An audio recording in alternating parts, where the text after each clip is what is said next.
Welcome to the Roar Mindset, Leading Through Chaos. I'm Peter Brandenburger, and I help leaders embrace chaos to turn disruption into an advantage.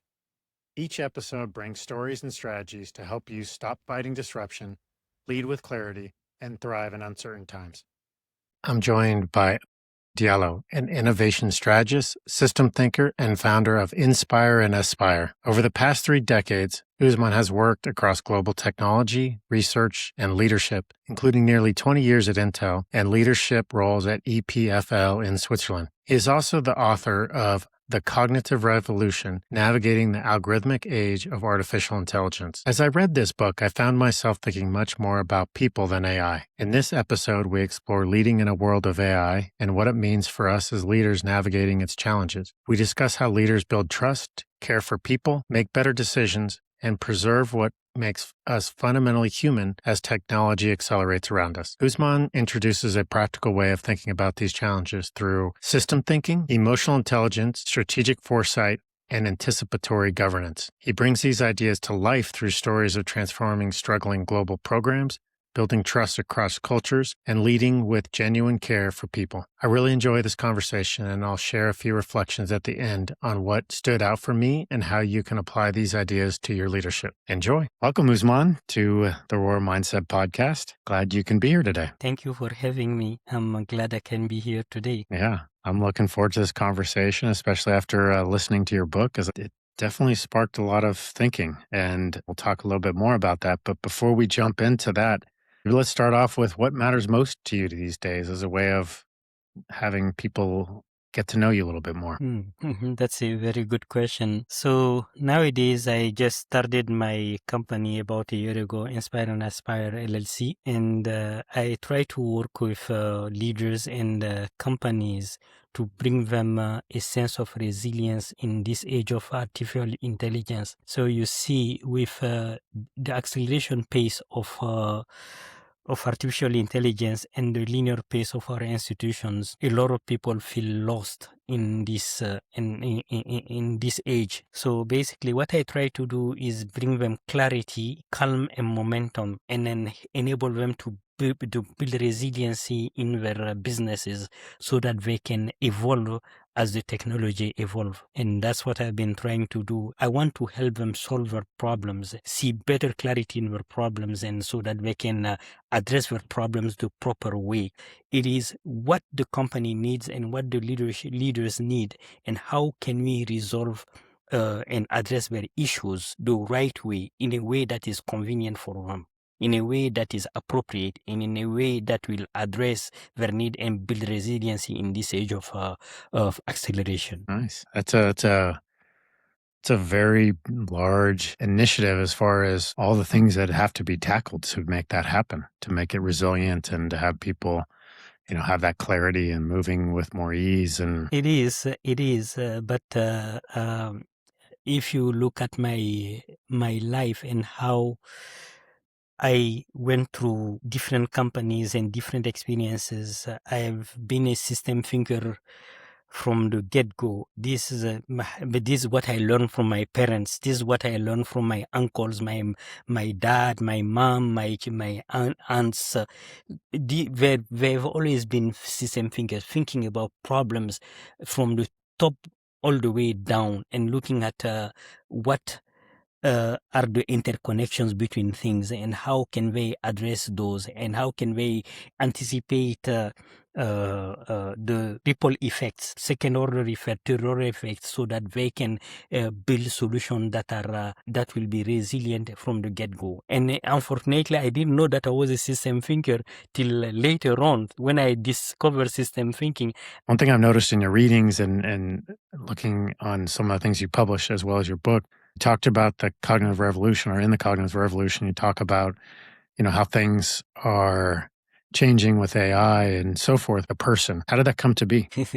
That's a very good question. Actually, the thing is that my dad is a physician. My mom is a teacher. So basically, if you look at those two disciplines, it is about people. It is about bringing the best for the people and making sure that people get the best out of whatever we are in. So basically, this is how we've been raised. We've been raised to care about people.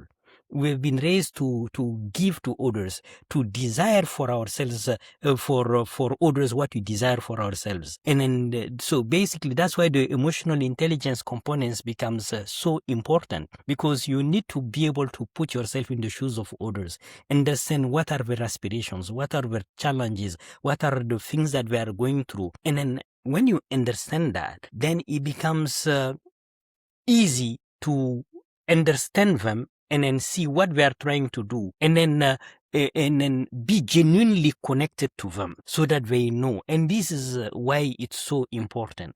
So this is, like I said, this is coming from my background, but it is the way we've been raised and the way we've always evolved. And this is what I try to bring to leadership, that I try to bring to whatever I do. Connect genuinely with people, understand people, try to know their aspirations, their motivation and everything. To me, human being is the most important asset in any organization. So basically, you need to unleash that potential. And in order to unleash that potential, you have to be genuine and know them, and then know their aspirations, know their motivation, and know what ticks for them. And then so that they know that you genuinely care. If you fake it, they'll see through it immediately. You cannot fake that. You have to Yeah, you'll feel really it. care. Yeah, exactly. Mhm. So this is why that component of emotional intelligence is really, really important. Pairing system thinking with emotional intelligence becomes so important. And this has been the basis of how I've worked. Later on, you bring other a component to it, which is like strategic foresight. Strategic foresight is about looking at the horizon and looking at what kind of signs are there, what are the weak signals that are there, and then seeing those weak signals and see, can you look at that and see the potential futures that can come out there? Then you do scenario planning where you look at all the potential futures that are there, because it's very difficult to predict one future. Mhm. However, if you look at from the worst case scenario to the best case scenario, you're going to probably fall somewhere in between. So basically, if you look at those scenarios, then it becomes very easy to predict a potential of futures so that you are not wrong when you do things, because you have looked at the worst case, you have looked at the best case, you have looked at cases in between, and you have made plans based on those cases. And then when you fall somewhere, you're like, yes, I just need to take this and then adapt it based on the context that I'm in, and then just move with it. So you're not surprised. That's where the resiliency comes from. Yeah, it's interesting because when I was reading your book, I see it as the opposite. Clarity happens only after you start moving and experimenting and finding out what the heck you want to do. So this notion of, looking into the future and trying to predict things, I feel like you can't predict it. And I think what you were saying here is you can't predict which one, but you can look at different scenarios so that, one way of looking at it is that you're more prepared for what could happen from best case to worst case. It's really the power of adapting when you're in there, or being prepared for, things are going to happen. Things are going to go, something's going to happen. Something's going to move faster than you did. A competitor's going to come in, a team's going to change. In my experience is that's what usually happens, is whatever you thought was going to happen didn't happen. And so you just be prepared for it and be able to adapt. So I'm wondering how that fits in with your notion of strategic thinking. So actually, what is sure is that the constant is that there's going to be change. That is the constant. That is always going to be there. So that's why you look at different scenarios, then so that you're not surprised. First. Second thing is that you have to be adaptable. You have to be flexible so that you adapt to the context, because you may look at these different scenarios in a certain context, and then the context completely flips on you, and you need to be able to fit in that fit in the new context and everything. That's why if you're prepared with enough things, then when the context change on you, then you adapt and you're flexible. You adapt and you say, okay, this is the context, then I didn't consider that, then let me add this to this. And then it's not going to be a seismic shift. It's going to be more like a adjustment that needs to be done. But because you have done the work already beforehand, then that work will help you to adjust based on the context.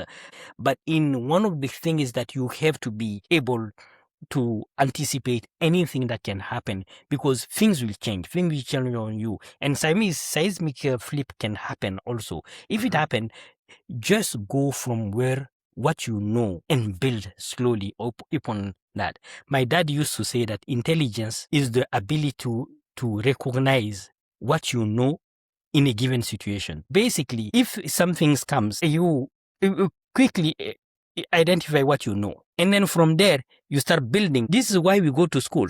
We go to school to problem solve. Problem solving is building upon what we know slowly and slowly and slowly until you get to the solution. Most of the time, what we do at work, we have never seen some of the problems in our life, but we identify patterns that we know about. And then we start building on those patterns in order to get to the solution. Eventually, we come to something great. And this has always been the case. So it's the school, going to school and all of these things give us the methodology in order to do all of these things. And then through experience, we learn, and then we learn these things, and then we start building on this. The more you have experience, the more background you have, the easier it is to recognize what happens in a given situation so that you can build on it. And I like that pattern recognition. You've talked about your upbringing. So humans are made for pattern recognition. So that's what our brains can do. So you can see how system thinking, emotional intelligence, and strategic foresight go hand in hand. Now, if you go to the policy level, the thing that get added to that is anticipatory governance. When I saw AI and all the things that AI was bringing, that was not the time when I started thinking about the problem of the pace of AI versus the pace of our institutions. I started thinking about that since the time I started at Intel in 1995, because I saw the pace of technology from that go. This is a problem that I've been thinking about for a very long time. So I always said, technology is going so fast, and then how are we going to deal with this problem and things like that? So I've been thinking about it. AI is just accelerated the pace to in an exponential level. So the problem is still the same problem that existed from a long time, but it's just that it's getting a booster, like a fuel to make it like a rocket. And this is really what's happening. So it's not a new problem. It's an ancient problem that has existed from the past, and that has just gotten boosted. I like how you talked about the history of some of these, changes and ages, and how those have come to be. So yeah, I see how that has persisted over time as well. Yes, and then you can see in the agrarian age, in the industrial age, in the digital age, in all of those revolutions, the patterns that were there, this is the same pattern that you see in the cognitive revolution of AI. However, the main difference is the pace of the revolution. The agrarian revolution took tens of thousands of years. The industrial revolution took about 200 to 300 years. The digital revolution was like 40 to 50 years. And the AI revolution is going to be 5 to 10 years. So the pace is a problem. The pace is relative to our lifetimes. I don't know if you're familiar with Yuval Harari's work and on the history and ages, because he goes through some of these from a historical perspective, which is very interesting. When it's hundreds of years, that's multiple generations. When it's 5 to 10 years, it's like not even your career. It's a flash in your career. The AI revolution would have happened 3 times since I left school, which means if this pace continues, the amount of relearning, unlearning, and relearning, and I've really been thinking about the unlearning piece of this. It's like what has gotten us to here isn't going to get us going forward, as that saying goes. And so what you've been doing as a leader for the last 5-10 years may not help you at all in the future. Although I do think coming back to human relationships, those are still very fundamental and won't change because we're still dealing with other humans, at least today. There's some fundamental underpinnings that our experience can rely on, but maybe how we do it, how quickly we can assimilate and understand that we're not we're on a different course and noticing that more quickly, and then deciding what to do, taking action instead of reacting, which Yes, this is really the fundamental issue, that the pace is creating something that we are not used to, and then in order for us to be able to deal with this, we have to move at the same pace. We have to think at the same pace, and then it means that a lot of the learning, so the fundamental learnings are there, because sometimes in order to deal with some of these things, you need to really have some fundamental understanding. But like you said, the learning and the unlearning and and then trying to deal with this becomes really important. That's why in the book I discuss about the future of work and the future of education associated to that work. So basically, what becomes constant is that the learning become constant. Before, we used to go to school and then you learn and then you come and you start working, and then you don't have to learn a lot. You just learn enough in your career that you're okay. But now the learning has to be part of the work itself. You have to learn all content, continuously learn, because you're adapting at a much faster pace. So basically, that continuous learning becomes part of the jobs that we're going to do in the future. And this becomes really important. That's what the pacing problem brings. But the second thing that actually is very different from this revolution is not just the pace, but is also the nature of the revolution. Before, all the revolutions that happened were mechanic revolutions to increase the means of production and all of these things. This revolution affect cognition itself. Artificial intelligence make better artificial intelligence.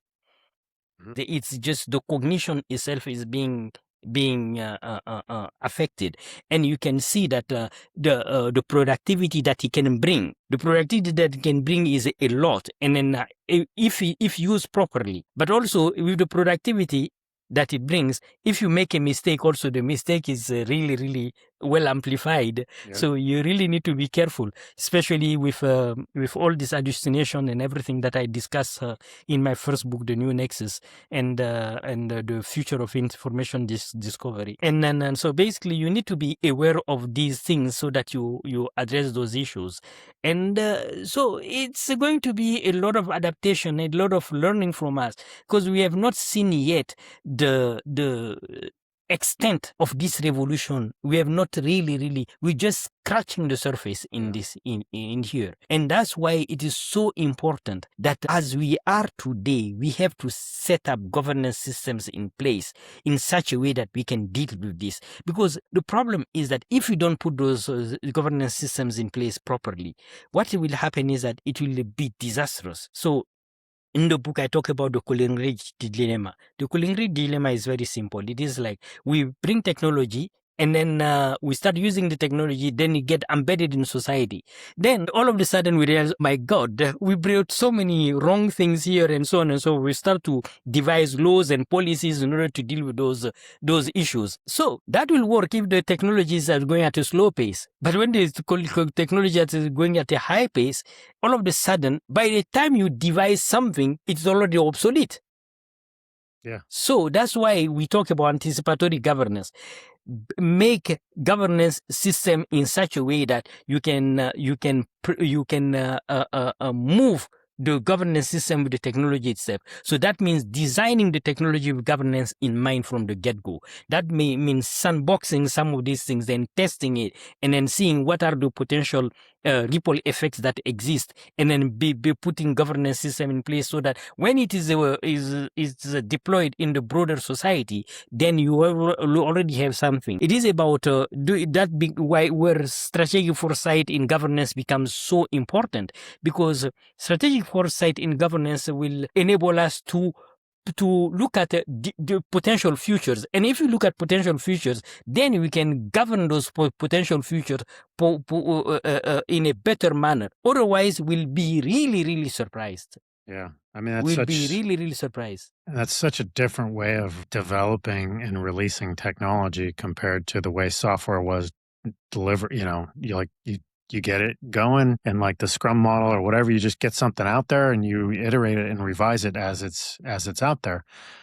And if you're doing that now in this age, I like that idea of sandbox, but that's a significant change to to a big chunk of almost all industries, I'm guessing, of how to go do that. And yeah, I like that anticipatory governance. I think one of the questions is, how as a leader can you take these four lenses and apply them to what you're doing? What can leaders do for their teams for these things? So this is, first of all, for leaders, they have to understand where they stand in their businesses, in their companies, and see where are we today, what are we trying to accomplish.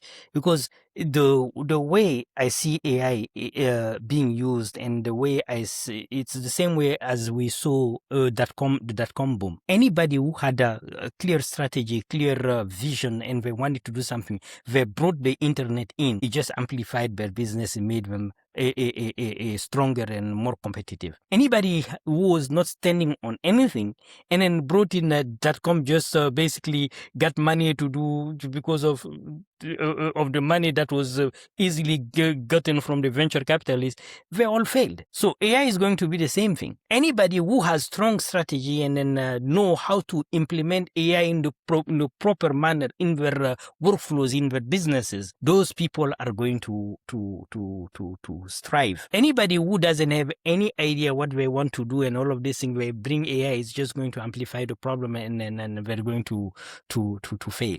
AI is an amplificator of whatever you do. That's why it's so important that we deploy it properly and sensitively. And we don't have to forget one thing. It is about us. It is about us human beings. It is about our values. It is about our aspirations. It is about our togetherness. It is about everything that makes us fundamentally human. And if we have that in mind, then whatever we do, and then we put that up front, if that get amplified, it is for the benefit of everyone.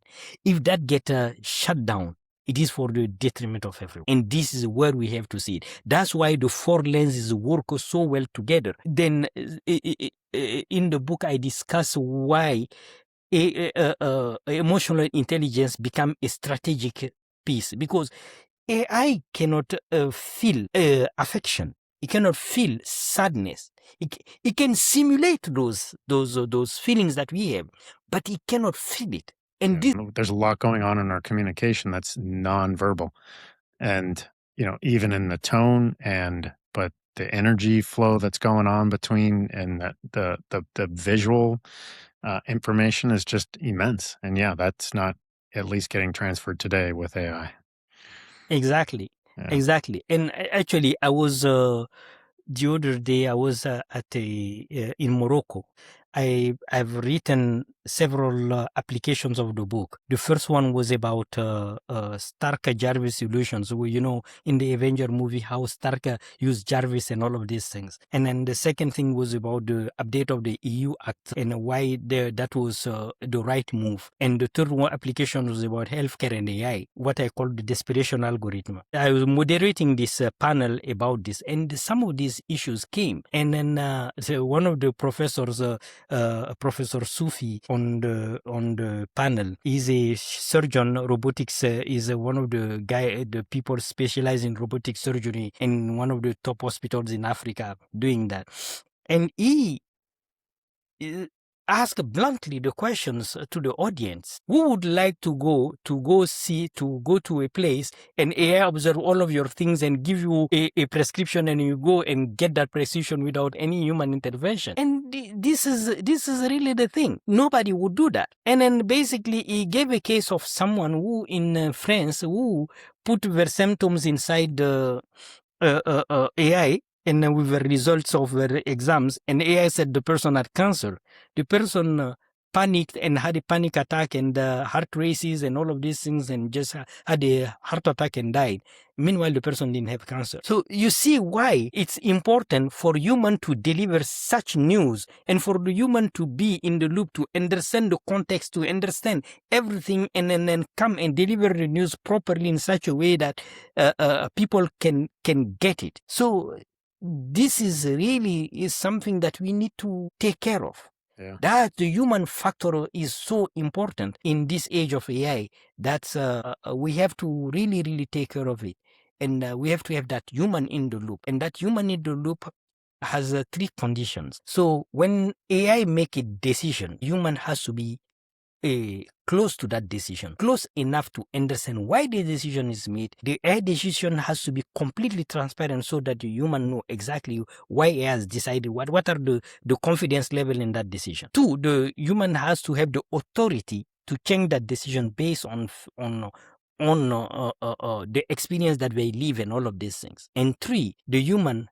has to be to have the time to step back, think about it, because we're accelerating and we're going at a fast pace, but we have to sometimes just slow down, step back, think about it, and make the appropriate decision. If these conditions, three conditions, are fulfilled, then the human is truly in the loop. If it's not, when any of these conditions fail, it means that the human is just an observer. Yeah. Why not just let AI go experiment and then change it if it's wrong? So the whole issue is that if you look at our institutions, I take the case of healthcare, is that the system itself is so overwhelmed. So if you look at the global north, America, Britain, and all of these developed countries and all of these things, you see that there is a big problem. If you want to see a primary care physician in the US, it takes an average of 26 days. If you are in a rural area, most of the clinics are closed. And then in order to see a primary care physician, you have to move to a place to basically travel an average distance of 10 to 11 miles to see a primary care physician. And if you want to see a specialist, you have to travel a distance between 50 and 60 miles in rural areas. You take Britain. There was more than 7 million people on the NHS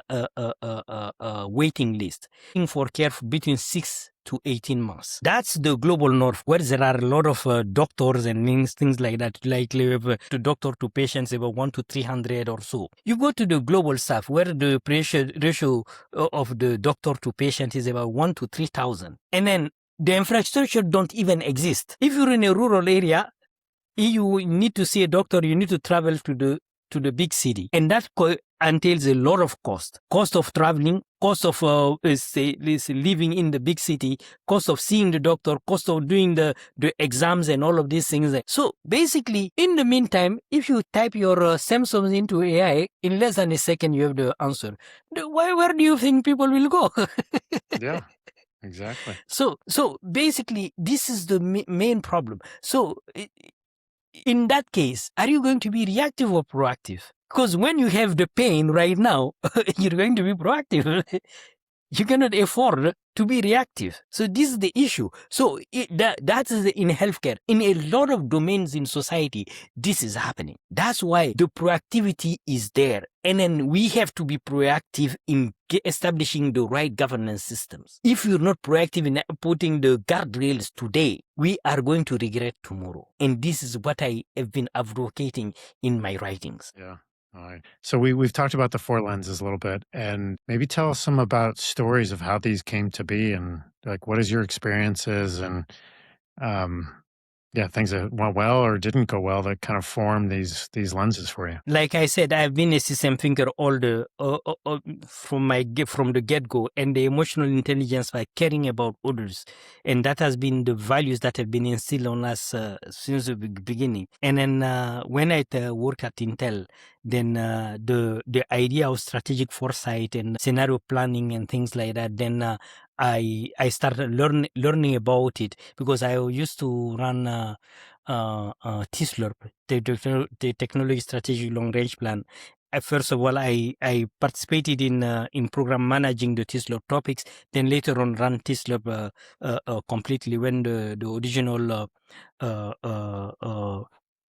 person that was running it left the department, so it was given to my manager and I ran it. So that's when I started thinking about strategic foresight. But when I was writing the book, I said, listen, there is something that is missing on the policy side. What is the equivalent of strategic foresight in the policy side? What is the closest to it? Then I made some research and discovered anticipatory governance from the work that OECD has done. And then basically, I always wanted to include that policy side because it becomes so important, especially in the societies that we are in. So that's how the four lenses came about. So if you look at my career, the last job that I did at Intel before leaving was the international program manager at the Intel Fellows Office.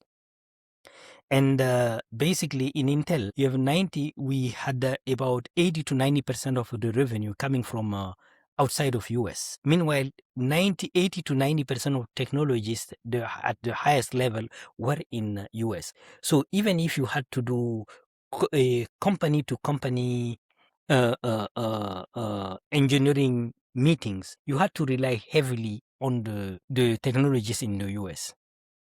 So basically, in the fellows office, we thought that we could take the opportunity to use the fellows to help accelerate the development of technology leaders in India, China, Malaysia, Europe, and all of the external geos, so that those people, if they are at the level of technology, then they are in the same region, the same cultures, the same time zones, and they can deal with the customer problems and things like that. So that was the whole idea.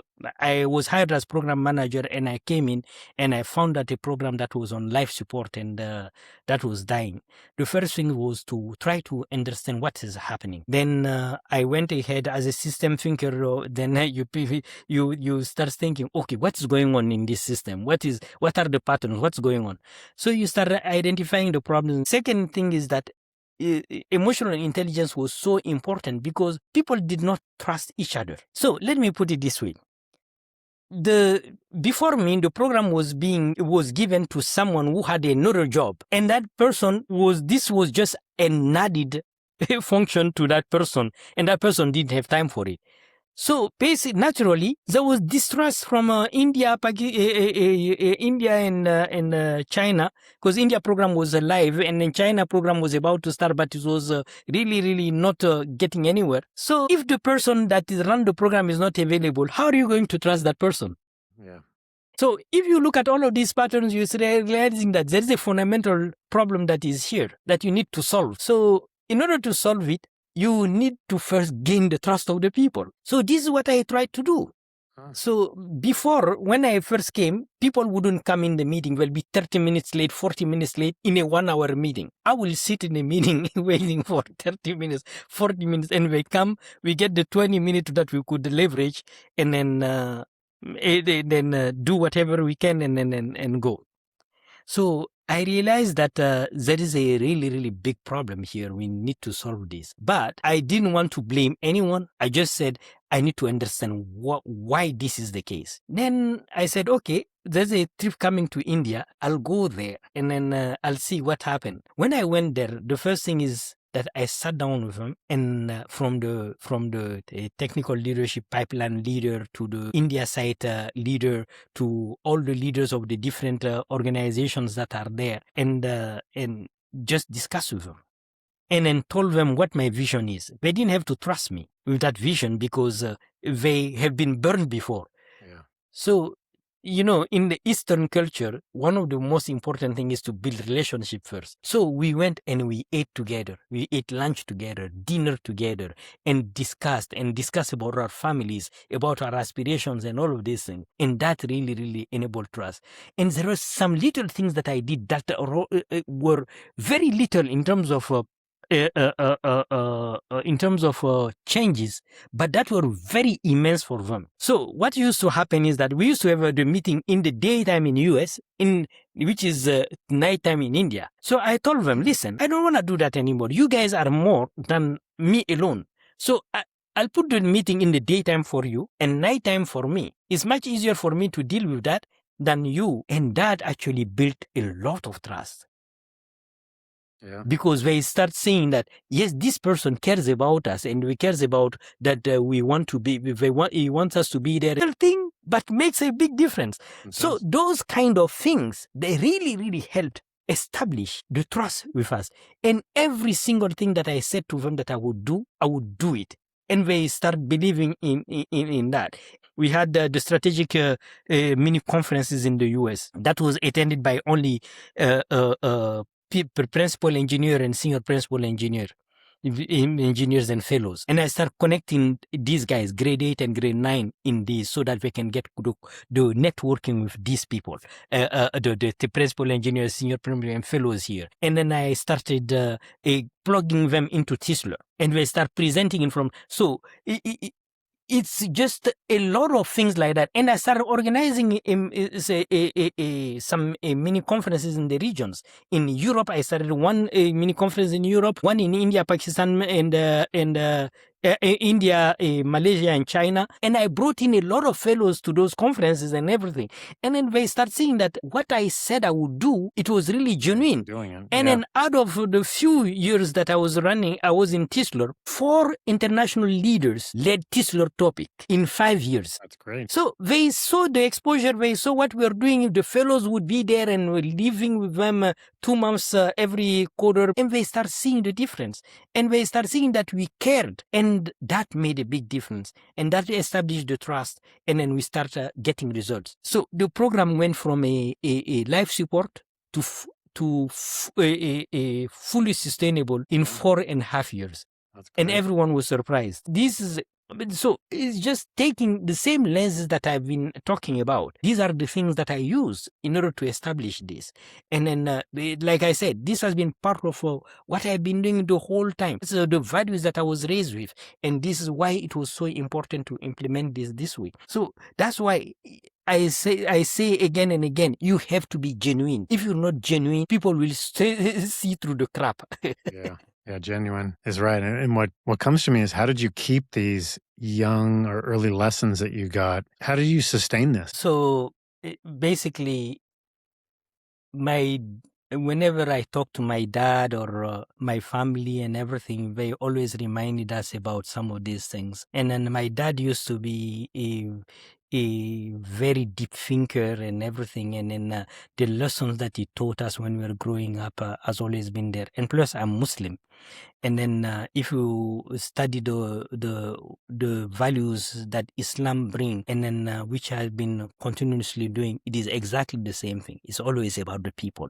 It's all about religion. Basically the Judaism, Christianity, Islam, the monotheistic religions have been always advocating for these things. Every day, these things are around you, so you know. But you go to a culture like Intel where it's a rank and rating, and then it's everyone for himself and all of these things, then you're like, my God, this is so contrary to everything that I have been taught and everything that I have done. So it becomes difficult. So you learn to cope with what is there, meanwhile doing the things that is right. Because at the end of the day, it doesn't matter if you don't advance. What matters is, have you done the right thing? If you can live with yourself, Being authentic. then you're okay. You know, today I'm in touch with some of the people that I managed in the past, and up till today they tell me, Usman, you know, you've been the best manager I had. So this is the reward. Yeah. I'm also curious, how many continents have you lived on?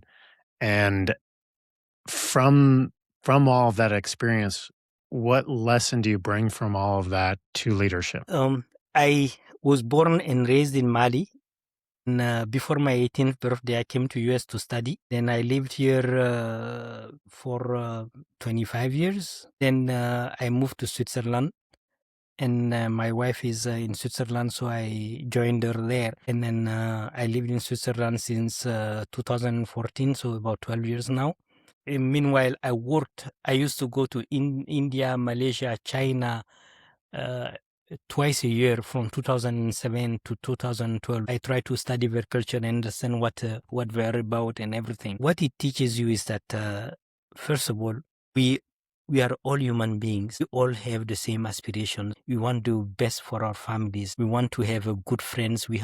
So our aspirations are the same. Our values may be little different here and there, but if you look at the overall thing, it's all about the same. And then basically you just have to adjust to the cultural context that you are in. So if you are in leadership, you have to really, really care about the people. What is a leader? A leader is someone others follow. If you don't have followers, you're not a leader. If there are no people to follow you, what are you leading?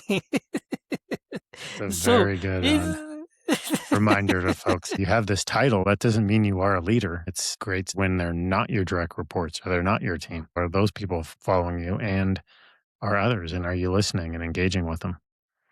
Exactly. Yeah. And then so basically understanding what are their problems, what are their motivations, what are their aspirations, what are they trying to do. Understanding that, genuinely putting them in situations where they can be successful in what they're trying to do. If they feel that you're doing that for them, no matter the result, they will know that you care for them. That's why I say human beings are the most important asset in an organization. And this is an asset that is extremely difficult to manage and extremely difficult to deal with. But if you can deal with it properly, asset will do marvels for you. Yeah. And have you observed behaviors or things that people need to unlearn or do less of that would hinder them being this full leadership from the four lenses we've been talking about? Yes, it's a lot of time it comes toward the emotional intelligence part, where people do not understand context and understand people around them and understand the situations, and then they cannot put themselves in the shoes of others in order to see things from different perspective and so on. So basically, when people tend to be centered around themselves, around having their own ego and all of these things, then yes, it is going to affect everyone because they are not being able to see the whole picture. You can have an individual performance that is great, but in the context of the team, if it doesn't make the whole team better, then it is a loss. It's like local optimization versus global optimization. Sometimes you have to let go of some of the local optimization in order to get the global optimization that you want to reach. That's why you have to put systems in place. You have to work within the system in order to get ahead. Just to make sure I'm clear, the system here is like the overall like if you're a leader, it would be the organization, your customers, your stakeholders, like the whole system of people that are involved as well, right? The whole system of people that are involved and what you are trying to accomplish with that system. So it is the whole thing. I give you an example. When we're doing chip design, at the same time we're developing CAD systems to support that chip design. The objective is to get the chips out the door in such a way that there's high quality, it is on time. So how do you do that? Then you work with people. So you have the design team, the logic design team, the circuit design team, the physical design team, the CAD team, the architecture folks, the validation folks, and all of these things. So you're dealing with all of these people together. Everyone has their own little system to run their things and things. But eventually, there's going to be handoffs between these systems. So you need to manage that handoffs in such a way that you chip on time and everything and with quality. So early in the project, you have your system, then you work with others and then work with them in such a way that you can figure out all the kinks in the system so that you remove those kinks. So, because at the end of the project, there's going to be a lot of pressure. So if you still have the kinks, then you're dead because you're not going to go anywhere. But if you remove those kinks from the get-go and you go through these iterations until you figure it out, then at the end, when the pressure comes, you don't have to think about that aspect because that's already worked out. Yeah, getting those kinks out, like very proactive too. It's not reactive in that you deal with them when they become really big a week before you have to tape out. You notice them and you address them. And what I often say to people is you turn towards it. You don't ignore it. You don't push it away. You don't explain that it's just a small thing. When if you can turn towards it and be with it and have that difficult conversation when it's early on and when you can get it resolved. So then later when you're about to tape this thing out, it just doesn't explode into something. And as you said, you're dead. Exactly. Take that and then bring it at a policy level. That becomes anticipatory governance. Yeah. For some leaders, they're working at the organization so they can go, or just with their stakeholders, and they can go do that anticipatory work. I see that connection. You have to think in systems. You have to really care about the people that are in the system, because we are your most valuable asset. And you have to really try to predict, try to see what are the potential futures so that you are prepared for them. And finally, you have to put systems in place that enable you to be successful in these things. Because if you put the right system in place, people will thrive properly in that system. Yes. Well, thank you.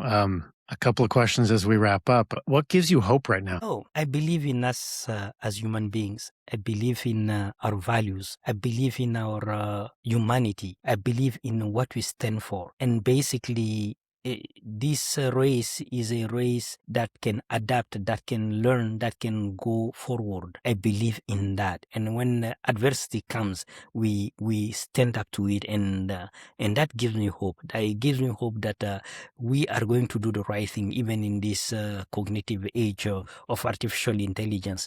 We'll be doing the right thing by us.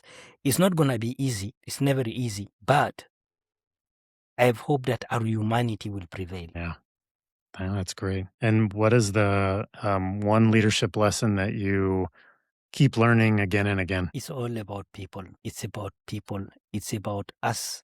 It is about our values. It is about our aspirations. It's about our togetherness. It is about our humanity. People are the most important asset in an organization. You really need to unleash that potential, because that potential is unleashed. This is not a thing that we cannot accomplish. But if that potential is buried, then you bury with it a lot of things. That's what, unfortunately, a lot of leadership is not understanding today. With this cycle of getting maximum profit every 3 months and all of these things is unfortunately killing that. And meanwhile, if we were to just get that potential to unleash, we can get even much better than what we have today. Yeah. Yes, I agree. And the last one, what's the one word that describes your leadership mindset these days? I would say 2 words: emotional intelligence. See why. Yeah. Well, thanks for coming on, and good luck in your endeavor. If people wanted to connect with you, what's the best way to connect with you? Oh, actually, I have my website and I have my blog site, and they can connect, or LinkedIn, and they can connect with me. I'm on different platforms. I'm on Spotify. I'm on Apple Podcasts. I'm on YouTube. The LinkedIn and my website are probably the best ways to contact, or through Substack, my blog site on Substack. Great. I'll put those links in, and also put the links into your books, at least probably the Amazon links. But Yes. sounds good. Well, thank you for coming today. Thank you for having me. This discussion has been such a pleasure, and thank you. Yeah, thank you. Thank you for listening to my conversation with Ousmane Diallo. 3 things stood out for me. First, AI amplifies what already exists. If your strategy, values, and systems are strong, AI can help strengthen them. If they are unclear or your team is unhealthy, AI may amplify the confusion and misalignment. This starts with you as a leader and then extends to your team. Get the basics ready and healthy, and only then should you ask, what are you asking AI to amplify? Second, system thinking helps leaders stop reacting. Ousmane's story about fellow office stood out to me. He didn't start by blaming people. He looked at patterns, trust gaps, cultural context, and how the system was or was not working. Then he made small, meaningful changes that built trust and momentum over time. He managed the outcome of the system, not the one location or one person's goals.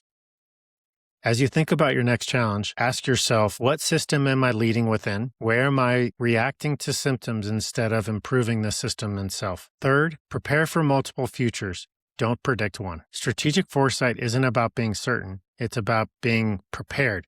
When leaders consider multiple scenarios, they're less likely to be surprised, frozen, or reacting when conditions change. And they will change. One practical way to do this is through a premortem. Imagine you're a year or so into the future and your initiative has failed. Ask yourself and your team, how did we fail? Generate as many possible reactions as you can. Then ask, what can we do now to reduce those risks or prepare if they occur? You won't predict the future or control everything, but you'll be far more ready to adapt when it unfolds. Thanks for listening to Roar Mindset, Leading Through Chaos. Disruption isn't going away, but you can embrace it and turn it into an advantage. Until next time, stop fighting disruption, lead with clarity, and thrive in uncertain times.